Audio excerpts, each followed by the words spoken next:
Ravens, Chargers, Bengals, Broncos. What's the confidence level around the AFC, and who are the biggest winners and losers in the conference at the NFL trade deadline? It's time for the AFC Squad. You are talking ball with the AFC Squad.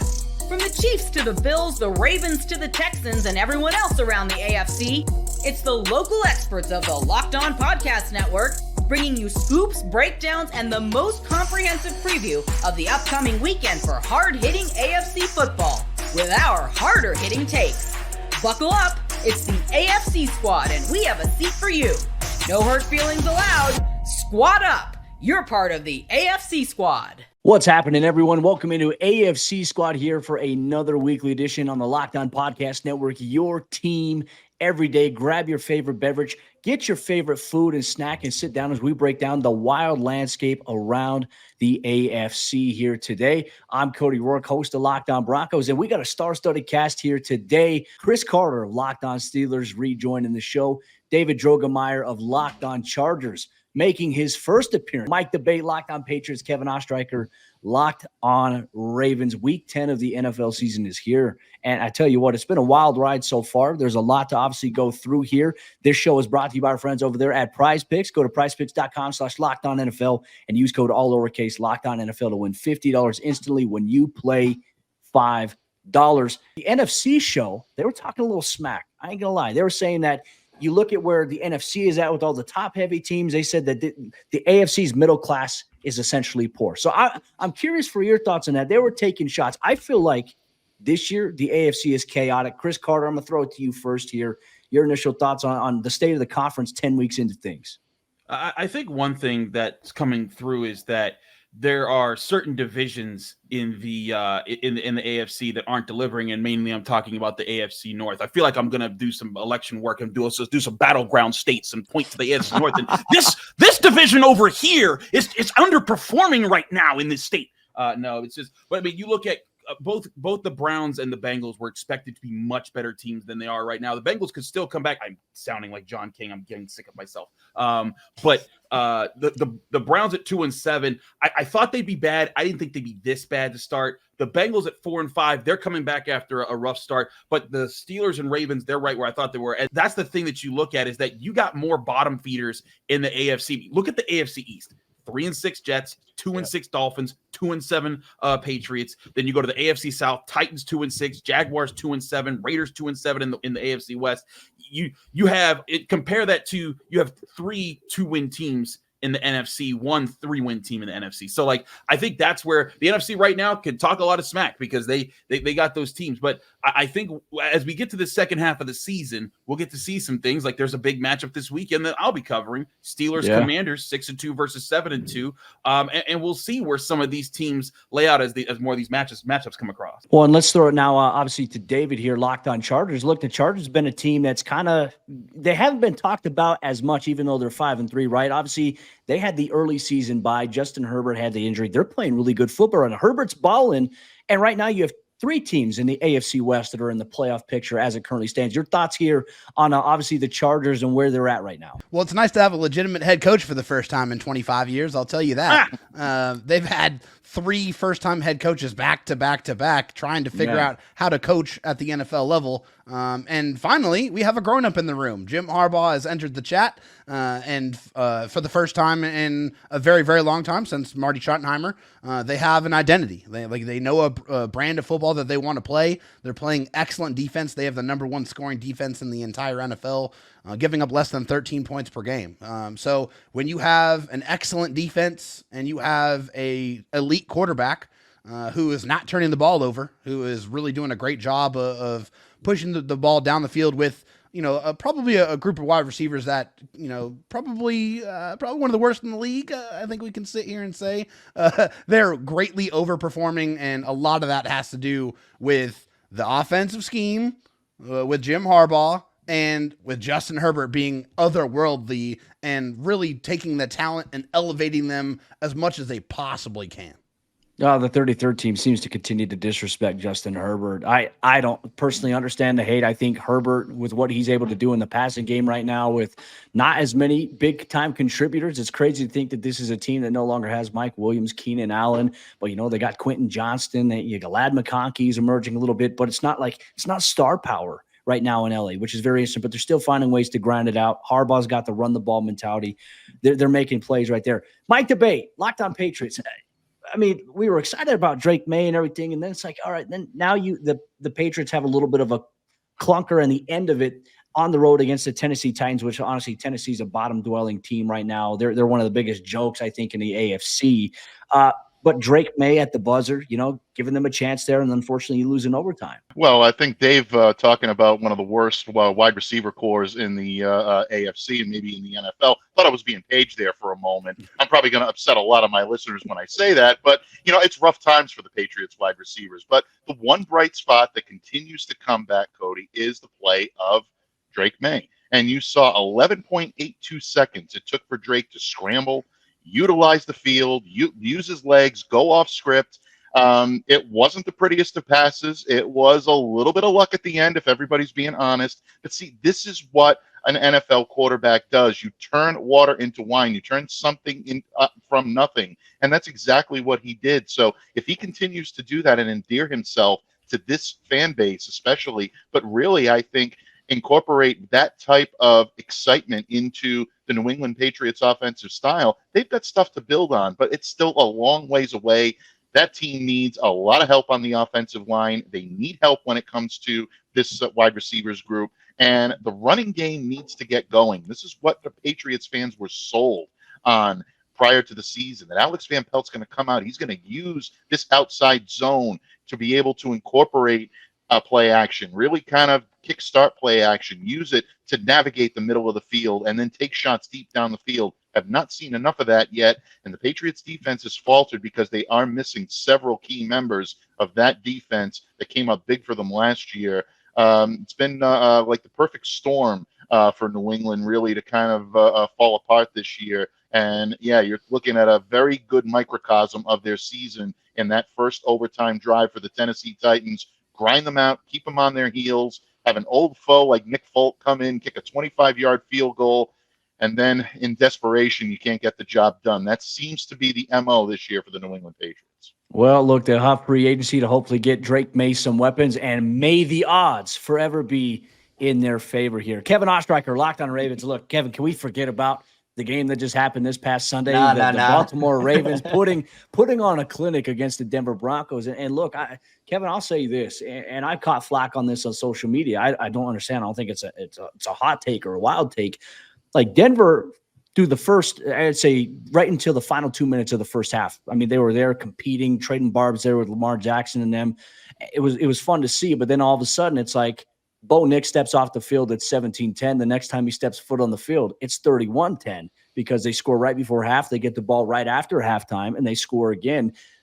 When the Ravens offense, Kev, is playing to the level in which they can, I don't see any team beating them. To be honest with you, they ran it back against Kansas City.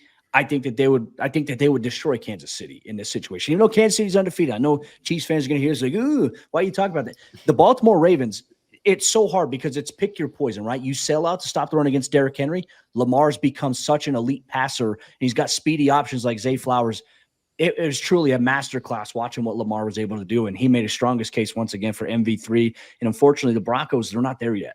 Yeah, I mean, there's only one team that can beat the Ravens if the offense is playing like that, and it's themselves. The Ravens can beat the Ravens with some of the mistakes that they have made over the course of the season, obviously contributed to their loss against the Raiders and their loss against the Browns just a couple of weeks ago. But, I mean, I can't say enough about Lamar and how he's grown over the course of his career, particularly this season. We were sitting here last year and we were wondering, okay, well, when's the next time we're going to see Lamar play like this? When's the next time? And he's just shattered everything. Even back in 2019, that offense was historic. They broke all these rushing records and all these offensive records. And we were sitting there saying, are we ever going to see a Ravens offense like this again? Are we ever going to see? And here we are in 2024, and Derrick Henry's on pace for 2,000 plus rushing yards. He already has 1,000 yards plus in week 10 right now. He just finished week 9. So the offense is incredible. The defense obviously has some work to do, particularly with the pass rush in the secondary. I mean, it's apparent they're better than their rankings project, though. I'll say that they're better than that, but it's clear that the pass rush is weak right now. They have not, especially. I mean, I think you saw it, Cody, on Sunday, where Bo Nix did have some time to throw in a lot of situations on Sunday. So to me, I think that the Ravens are in a good position. I know we're going to get into the trade deadline a little bit later and talk about some of those teams, including what the Ravens did and didn't do. But to me, I think that when you go to this Ravens team, I mean, they are still a top contender, and a lot of that has to do with Lamar. I think it means that we'll have some pretty good football come the month of January and February, even from the AFC, the NFC standpoint. We'll see. The NFC, I think you have more teams kind of that aren't in it right now that still have a chance to get in it. The AFC, a couple teams, Cincinnati being one of them, we'll highlight that as well. But the NFL trade deadline came and gone. The AFC seemed to be a little bit more active than everybody else. Who are the biggest winners and losers? You're going to get that here on today's Squad Show, part of the Locked On Podcast Network, your team every day. Today's AFC Squad is brought to you by Ultimate Pro Football GM. And hey, AFC and NFL fans, remember our great partner, Ultimate Pro Football GM? Well, they're back, and they've added an amazing new game mode that I need to tell you about. The game that has you step into the shoes of a football franchise GM and lead it to glory now has a new head coach career mode. So on top of getting to build your dynasty by drafting players, signing free agents, and hiring a coaching staff, now you also get to call offensive plays during games as well. Additionally, you'll dig the new tools you can work with, such as individual training camps and upgraded negotiation systems. So this fun and realistic game just got a lot better. If you already have it installed, be sure to do an update so you can try out the new mode. If you don't have it yet, download it right now. It's a must-have for all football fans. I love it, and I know that you'll love it too. Ultimate Pro Football GM is completely free, has no ads, and is 100% playable offline. Play on the go as you want and when you want to. And here's a special offer for Locked On fans. Use the promo code LOCKEDONNFL, all caps, inside the game store to receive a free boost to your franchise. Make sure to get in, as this perk will jumpstart your play and give you the advantage you'll want in creating a dynasty. To download the game, just visit ultimate-gm.com, ultimate-gm.com, or look it up on the app stores. Ultimate Pro Football GM. Start your dynasty today. Today's show is also brought to you by our friends over there at PrizePicks, and PrizePicks is daily fantasy sports done the right way. They're also the best place to get real money sports action with over 10 million members and billions of dollars in awarded winnings. PrizePicks has made daily fantasy sports accessible to all. Just pick more or less on at least two players for a shot to win up to 100 times your cash. Run your game all season long on PrizePicks. PrizePicks now offers Venmo for quick and easy deposits and withdrawals into your account this sports season. Sign up today and get $50 instantly when you play $5. You don't even need to win to receive the $50 bonus. It's guaranteed. PrizePicks is the best way to win real money this football season. Which players are going off, which ones aren't. Make your picks in less than 60 seconds and turn your sports opinions into real money all season long on PrizePicks. Make sure you check it out. Download the app today and use code LOCKEDONNFL to get $50 instantly after you play your first $5 lineup. Download the app today and use code LOCKEDONNFL to get $50 instantly after you play your first $5 lineup. PrizePicks. Run your game. The NFL trade deadline has come and gone, and we've seen who are some teams that are winners and losers in it all. Are there teams that should have made some moves? Certainly you can make your case here on the AFC Squad Show, part of the Locked On Podcast Network, your team every day. Thank you so much, everyone, for making our shows respectively and the show that you watch every day, your first listen. We appreciate you. Trade deadline, look, obviously Tuesday was a big day on that front. Yeah, everyone was monitoring, okay, who's going where? What teams are going to make the big splashes? I don't necessarily think that any team in the AFC made like drastic splashes. I think if we're going to pick maybe in totality, I think we can include the last couple of weeks. I want to include the Buffalo Bills in this conversation. I want to include the Kansas City Chiefs in this, but I want to throw it to Chris Carter here to start off because his team made two moves during the NFL trade deadline. They acquired Mike Williams from the New York Jets, and they acquired Preston Smith, the pass rusher from the Green Bay Packers, because you need some depth there at that position to help with that. And obviously that's a strength of theirs to get stronger.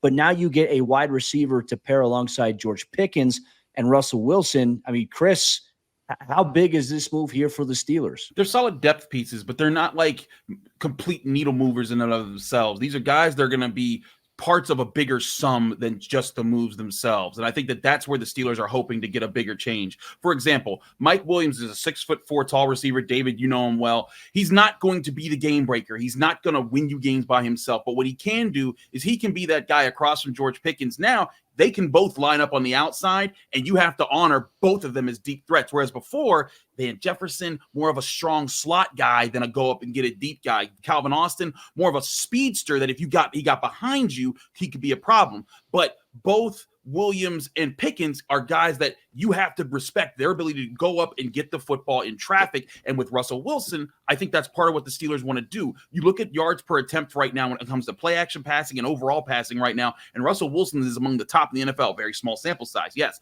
But when you look at what the Steelers are trying to do, they're trying to run the ball and hit you deep. Run the ball and hit you deep to keep your linebackers going back and forth. Oh, where are they going to go? Where are they going to go? Where are the safeties? Do we have to stop Najee Harris or do we got to stop George Pickens? That's where the Steelers want to find their offensive balance. So Mike Williams helps towards that equation. That's what he brings. It's not, again, he's not going to come out and have 1,000-yard season in 8 games. That's not happening. But what is going to happen is I think they're going to put him on the field with George Pickens, move Van Jefferson and Calvin Austin around based off of matchups they think they like, and also throw in their double tight end sets, and they'll play that way. On the defensive side, Preston Smith, not a guy who's going to start or even get, I think, the third most amount of snaps as far as the edge rushers, but he gives them a fourth guy. And Mike Tomlin actually kind of sneakily alluded to this in his Tuesday press conference, like hours before they traded for Preston Smith, less than 2 hours actually before they traded. But he was talking about, hey, when Alex Highsmith and Nick Herbert were hurt at the same time, which they were, and Marcus Golden had retired during training camp for the Steelers, they were down to really just TJ Watt at the edge rusher position, and it limited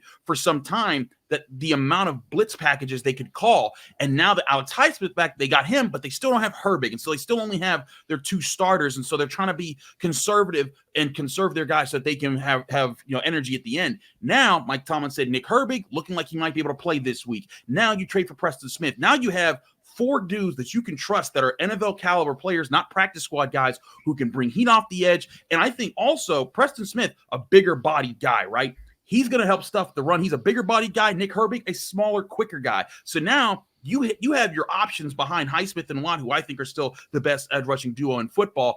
You have behind them those 2 guys that you can flip around. That gives you more chess pieces to play with, and that's what Mike Tomlin loves to do on defense is play chess, move guys around, keep you guessing. And we saw this last week, and I wrote about this in the Pittsburgh Post-Gazette. For the first time in like 4 years, they flopped TJ Watt and Alex Highsmith's sides for more than just a play in the game. And Alex Highsmith said, hey, we're experimenting with that because we see whenever TJ's lined up on his side, we're seeing a tight end or running back and an extra lineman go to stop him. Now we're forcing you to figure out where's he going to be, adjust your offense. And it led to some miscommunications, which got that big sack strict fumble when he got single coverage or a single blocker against the Giants. So I think Preston Smith contributes to that equation, just like Mike Williams contributes to that equation. Neither one will be the game breakers for the Steelers, but they'll be part of a bigger piece of the puzzle. Another team here that made a move is obviously the Baltimore Ravens. And look, I think the overall theme here is that the teams that made moves are teams that you're going to put in the contender category, right? Because they're trying to do whatever they can to make an extra push, get as strong as they can. I know Broncos fans were not very happy. They didn't make any moves at the trade deadline, but it's like Denver's not a contender yet. They're not in that conversation. Sure, they're in contention to go to the playoffs, but they're not a contender. They're not one player away. So you don't do that right now, especially when you have all your draft picks finally. You got more salary cap space coming up. Kevin Ostreicher of Locked On Ravens, they went and they traded for cornerback Tre'Davious White, who at one point was always one of my guys that always highlight when he was with the Buffalo Bills. Like, man, he's one of the best corners in football. Then he suffered a couple of major injuries. It's kind of set him back a little bit. Coming over from the LA Rams. Quick thoughts on this. What does it boost for the Ravens defense? That obviously, they give up a lot of explosives in the passing department there. Yeah, I think it's depth is what it is. He's not going to be a guy that comes in and takes away snaps from Marlon Humphrey or Brandon Stevens or even Nate Wiggins at this point. But I think it's either your 4th cornerback or your 3rd safety. I think that's what it could be. I honestly think that they might try him at safety. I think that might be the plan here. The Ravens have Kyle Hamilton, who is one of the best, if not the best safeties in the league. And then you also have Marcus Williams, who there was a big drama situation last week with him. He was healthy, but didn't play, and we don't know why. John Harbaugh called that an internal situation. I know we talked about this last week. When you hear those words, internal situation, That's never good. You never want that to happen. But so if you move Trey White to safety, I think that lessens some of the burden, and it's better than what they have otherwise. Eddie Jackson has been terrible for them this season, and the other guys have been pretty young and inexperienced. So at the end of the day, the Ravens' top need was pass rusher, and they did not go out and address that. There were rumors that maybe they could have brought back a Calais Campbell or a Jadeveon Clowney, maybe Azeez Ojulari, who obviously ended up staying with the Giants. But they upgraded their depth. Wide receiver 3 with Deontay Johnson last week, and then corner 4/safety 3 with Trey White. Those aren't needle-moving moves, and I think that's kind of where the disappointment with Ravens fans lies right now, where I think if you'd ask people, it would be some level of, oh, well, your need was right in front of you. You didn't take it. And on top of that, Baltimore entered the day with 11 draft picks. They ended the day with 10, but they also got a 7th round back for Trey White. So you're saying, all right, well, if you're contending and you think this is the year, right? Your offense has no problems. It's historic, and that's the unit that will carry you. Do you want to go out there and see if there's a guy that can help you? Now, of course, it takes 2 teams, right? You can't just, the Ravens can't say, hey, give me this guy, give me that guy. We're just going to take him from you. But it seemed like the market for pass rushers maybe was a little bit higher than the Ravens wanted to play with, especially because with Lamar Jackson on a big deal and other guys you have to pay coming up like Kyle Hamilton, Tyler Linderbaum, Zay Flowers, you have to make some tough financial decisions, and hitting on draft picks is ever so more important. We'll go a little rapid fire here. David and Mike debate. Looking at some other teams, obviously the teams that you guys cover didn't make any moves either, but I think looking at the broad spectrum of the AFC, and I'm including the Chiefs and the Bills in this because they made moves, not at the deadline, but within the window. The Bills adding Amari Cooper, that was a big move for them in the first week. He was there. He caught a touchdown pass, didn't play last week. I think he's going to have a tremendous impact for Josh Allen and the Bills. Definitely one to watch. But right now, everyone's talking about DeAndre Hopkins going to the Kansas City Chiefs, and Patrick Mahomes obviously coming off of an impressive performance, 8 catches, 88 yards, 2 touchdowns here. But then you look at the Steelers, the moves we talked about here, the Ravens, the Bengals acquiring Khalil Herbert. That was more of a move based on necessity due to the injury to Zach Moss. In your opinion, from the AFC standpoint, who won the NFL trade deadline of all the teams that we've discussed so far? Let's go rapid fire. We'll start with David, Mike, and then we'll obviously talk about some of the bigger games here in Week 10. How do we sit here and we talk about the trade deadline and the Chiefs acquiring another weapon? Why is that? Why is that the case? Why are we sitting here Tennessee about an Titans 8-0 team worst. adding a wide receiver that's going to make them even better than they already are now? It just makes me sick to my stomach having to see the Chiefs twice a year and now sitting here on top of the world looking for a three-peat, adding a true difference maker wide receiver after dealing with all the injuries. I just think that there's a little bit of envy out there because the Chiefs and their general manager, like, they just go out and add. Like, if there's an issue they need to correct, they go and they make it happen. There is no ifs, ands, or buts. They go make the moves, and they do it every single year. And that's why they continuously put themselves in positions to win a lot of damn games. And so that's why everyone else in the AFC and the AFC West in particular are like, oh no, here we go again. Thankfully, they get Marshawn Lattimore. Thank God. Mike, what are your thoughts? Who won the AFC trade deadline? Yeah, I mean, I have to go with the defending champions as well. And look, I'll put the homer cap on. I like their addition of Joshua Uche into this defense. This is a guy that has sideline-to-sideline speed, the ability to get after the quarterback. When he has a talented group around him and a pass rusher that's capable of taking on double teams, he can get free and he can get after the quarterback. I really am anxious to see what he can do in a Steve Spagnuolo defense with George Karlaftis, with Chris Jones. These are the types of players that set the table for someone like a Joshua Uche to be able to get after the quarterback. We saw it in 2022, 11.5 sacks. That was a career high for Joshua. He definitely is motivated to make an impact on this team. And I think if he gets the opportunity, he can be a sneaky good acquisition for the defending champs in that regard. And then how can you go wrong, like David said, with picking up a guy like DeAndre Hopkins? But very impressed by what the Buffalo Bills did in picking up Amari Cooper. That's a big weapon for Josh Allen. And I'm a fan of the little moves. Chris, you talked earlier about Preston Smith. I love this move for the Steelers. This is a big body, 6'5", 265, and he fits perfectly into a defense that's predicated on pressure. Sometimes it's the little non-needle moving moves that help get you over the top. I like that for the Steelers. And Kevin, I actually do like the addition of Tre'Davious White to this defense in Baltimore. Again, I've heard Bill Belichick say numerous times about Tre'Davious White in his days with the Buffalo Bills. Don't let that guy find your weakness. He will exploit it. And even if he's not going to be the needle mover on the field, that leadership, that experience, that counts for a lot for a team like the Ravens that's looking to break through and beat teams like the Buffalo Bills, like the Kansas City Chiefs. So a lot of good sneaky moves here for the AFC right now. I'm excited by what these teams have done. Well, this weekend's games, Week 10, provides an opportunity to set the landscape for the AFC as the playoff picture becomes a little bit more clear. For the Cincinnati Bengals, is Thursday night's game against, obviously, the Baltimore Ravens. Is it a chance for them to change their trajectory? We'll look at some of the biggest games around the AFC in Week 10 here on today's Squad Show, part of the Locked On Podcast Network, your team every day.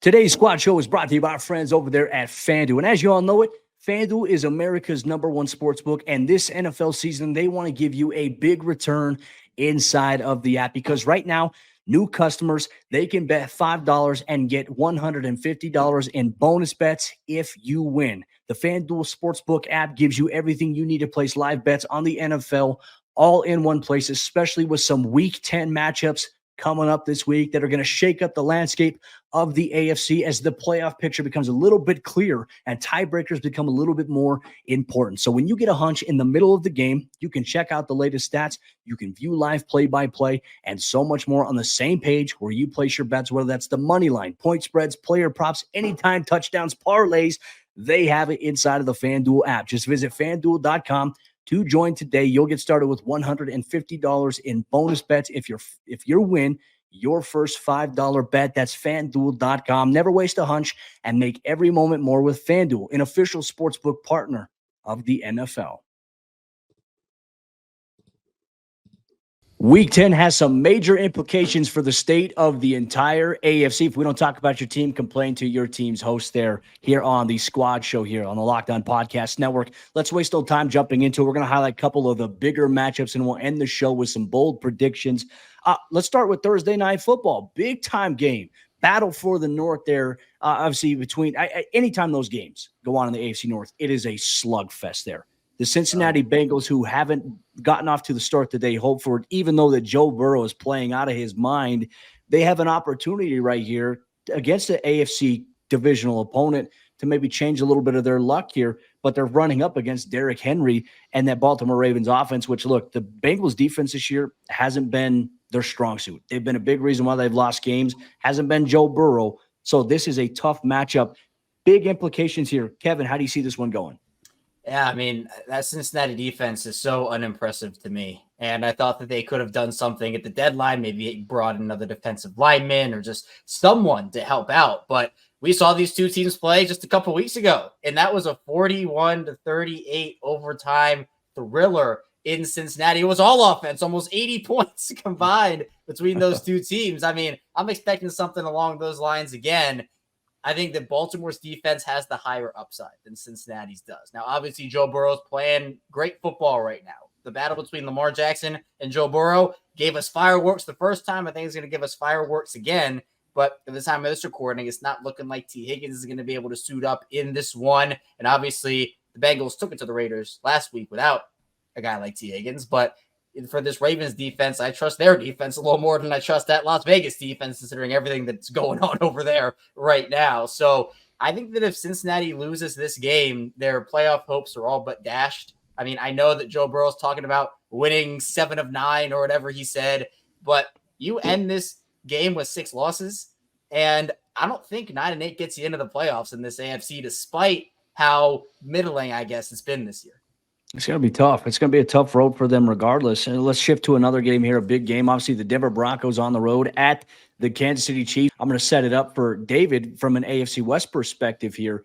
Look, the Broncos, the biggest issue for them offensively has been consistency. But I think overall what we've seen from Bo Nix has been impressive. Kevin, we had so many Ravens fans coming into our channel after the game saying, hey, Bo Nix, you guys have a pretty solid young player there in Bo Nix. Keep rocking with him, get him some weapons. There was that. Denver's defense had a letdown game against the most electrifying offense right now in football. They had a hard time because they sold out to try to stop Derrick Henry. Lamar carved him up with the arm. Lamar didn't have to use his legs to run. He used his legs to extend outside the pocket and carve them up even further. But the Kansas City Chiefs, I feel like it's an evergreen topic here on the show every week, and Chiefs Kingdom's probably not going to be happy with this, but it's like, all right, they're undefeated, which is impressive, which is a testament to Andy Reid and a good team trying to find a way to win games. They're pulling it out. But I still feel like the Chiefs look more beatable now than they have in years. But teams aren't doing it at the end. They're not capitalizing. You have a coin toss, and Baker Mayfield's looking up like, wow, okay, we're not even going to touch the ball. The Chiefs are going to go down there and score. David, in your opinion, your quick thoughts here on the Broncos at the Chiefs. And they have been. They've been playing great defense even last year. They were one of the top defenses in the NFL when their offense was nowhere near as proligious as it has been in the past. And even this year, I think that's kind of carried over a little bit. They've dealt with some injuries on offense, but they've still figured out a way to win these games. And that's what's so frustrating is they have so much experience winning that you have to be almost flawless for 60 whole minutes. Like it's not going to be 57. It's not 58. It's not 59. It's 60 entire minutes of football that's going to be required to beat the Chiefs because they know how to win so well. They are comfortable in those spots. They don't get flustered. They don't get worried. They don't get, they don't get flustered at all in those situations. So for the Broncos to win this game, they're going to have to come up with some big plays, some big explosions, maybe some special teams, contributions from that front, a big return, a big kick return, something to swing the momentum because your margin for error against the Chiefs is slim to none. So in this football game, I like the Broncos defense. I just don't know if they have enough firepower on offense to be able to beat the Chiefs and be able to play flawless enough football to keep it close enough to give themselves a chance. Yeah, fair points there. Let's go to another game here. Chris Carter, your Steelers coming off of a bye week, well rested, getting some guys back potentially, taking on the red hot Washington Commanders and obviously Jaden Daniels. Well, I think one thing the Steelers have to do is they have to go out and assert their dominance in the trenches, which is what they're supposed to be strong at this year. The Commanders are the fourth best rushing team in the NFL, fourth best offense in the NFL. It's that balance that's made things easier for Jaden Daniels. The Steelers, I feel like their run game struggled against the Giants. Now, granted, there's things that you point to like, hey, maybe there was this thing wrong here, this thing wrong there. They missed some cues. And generally, Steelers have been a very good run defense this year. But they need to get back on it. And if you're looking at this game, I'm looking at the key being, can the Steelers get after the Commanders' run game? Can they bottle that up, make that limited, and force Jaden Daniels to be predictable? The Steelers, as Kevin know, are used to playing running quarterbacks. They're very good against Lamar Jackson. So they need to be able to show that against a young quarterback here in this situation. And if they do that, I think the defense gives themselves a chance. But on the flip side, the offense has to be efficient. The Steelers should have a win. I don't think this is going to be an easy game. I think this is going to be a game that goes down to the wire. I think the Commanders have some tricks up their sleeve. But at the same time, I do think, even though the Steelers aren't favored on FanDuel, I do think that they will come out with a victory as things stand right now. That's going to make the AFC North battle between them and Baltimore a little more tricky, especially down the stretch here as the season goes on. Mike, debate, your Patriots aren't playing in a big game this week, but I want to get your thoughts here on one that I think is going to have massive implications on the AFC. Obviously, the Houston Texans coming off of a disappointing loss to AFC East rival New York Jets. Come on, Houston. What's up with that? That was unbelievably ridiculous to see that kind of a letdown there. CJ Stroud's not having a great year. It's been crazy to watch. But they're going to host the red-hot Detroit Lions. How do you see this one going? Is this favorable for the NFC, or do you think Houston's in a position here where they can maybe sneak one and upset the Lions? Well, you always have that puncher's chance. And even though it's been a tough year for CJ Stroud, I mean, this Houston team has talent on both sides of the ball. They handed it to the Patriots a couple of weeks ago, so I'm not going to sit there and say they have no shot. But Detroit's playing at a high level. They're coming in at 7-1. They're feeling every bit of that record right now, and they want to be able to flex their muscle and show that they are indeed an elite team in the NFC. Most people believe they already are. This is an opportunity for them to really take it to an AFC contender in the Houston Texans right now. Things could start deteriorating fast with the loss of Stephon Diggs. A lot going on in Houston right now that could factor into this game. This is a big one. If Houston wants to prove they're going to be a contender and still could remain that way through the season, this is a game where they have to perform well. I would say a must win, but maybe not at that level, but they need to go out there and perform well. If they go out there and really get it handed to them by the Detroit Lions, could be a long season coming up for the Houston Texans. It's a big game for them. Yeah, I mean, the Detroit Lions, they're standing on everybody's heads right now. They're running up the score on the Tennessee Titans 1 week. Like, they are in complete control right now in that NFC conference. And obviously check out the NFC Squad show as well for the insight from all the hosts there on that side. They broke down a lot of stuff. They even took some shots at Locked On Packers host Peter Bukowski, who said that the NFC North was a 2-team race. It really is the 1-team race. Jared Goff and those guys own the North. Make sure you check that out here. The AFC is obviously wild. We'll be back next week for a Week 11 AFC Squad show here on the Locked On Podcast Network, where you know it's your team every day.